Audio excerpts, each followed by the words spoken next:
Rebecca Bundhun is monitoring developments for CNA live from Kathmandu. She's in a hospital. Families and friends of the missing crowding these facilities, hoping for some good news.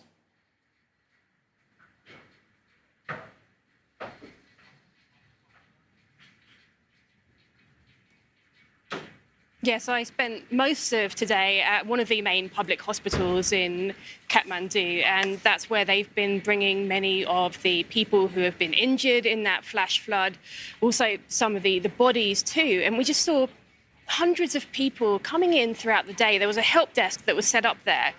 People coming in looking for their relatives, saying that these family members are missing, and they were registering their names. We saw them writing down names of children, young children, even people of all ages who are missing. And it was just staggering, really, the sheer number of people that are just still searching for their loved ones. And it really reminds us of the scale of this disaster. We met people who had been injured in the floods, survivors. We also met family members who are still waiting to hear what happened to their relatives who are missing, as hundreds of people remain missing following that flash flood, which took place on Wednesday. Here's what a couple of them had to say. Let's have a listen. हामी त त्यहाँबाट अब हिजो हेलिकप्टरबाट आयो बाटो पनि थिएन त्यताको बाटो जाने अवस्थाहरु केही छैन गाडी जाने अब हेलिकप्टरबाट लिएर त्रिशुलीमा झारेर हामी त्यहाँबाट गाडीमा आएर टिचिङ हस्पिटलमा अहिले हम कल सुबह से ही वेट कर रहे हैं और वो लोग आए जब से तब से हॉस्पिटल में ही है और कल भी दिन भर हॉस्पिटल में ही था आज भी देखने को आए हैं कुछ खबर मिलता है क्या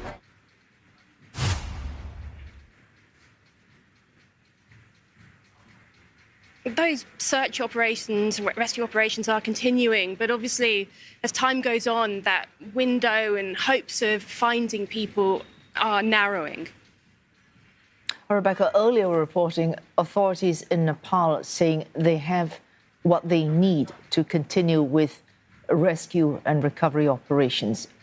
From what you have seen, do you think they have that capacity for an operations that will last certainly more than just a few days?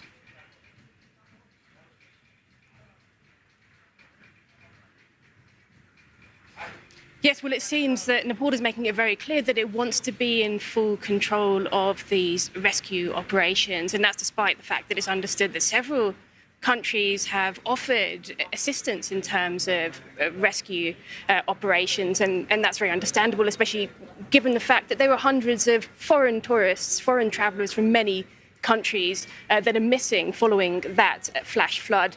We're hearing from people here that it's such a challenging situation for those rescue teams. They're also talking about, limitations in the number of helicopters that hampers this process, including distributing supplies, for example. That's what we've heard from a couple of people from the army we were speaking to. Also, visibility being a challenge too. So it's a really challenging situation where they're still trying to find or identify the location of hundreds of people. But from reports that have come through in the local press, it seems like the Foreign Ministry is saying that this is because in 2015, when Nepal was hit by a massive earthquake, foreign rescue teams came in, and that made things a little bit more challenging because of coordination and management and apparently some competition between those rescue teams. So that's one of the reasons that we're hearing might be behind that decision. But of course, Nepal is still allowing international aid, cash, supplies to come in from other countries, and those have been coming in. Oh, thanks. Rebecca Bundhun there reporting for CNA. I apologise earlier, not inside the hospital, but clearly outside the hospital in Kathmandu. Thank you.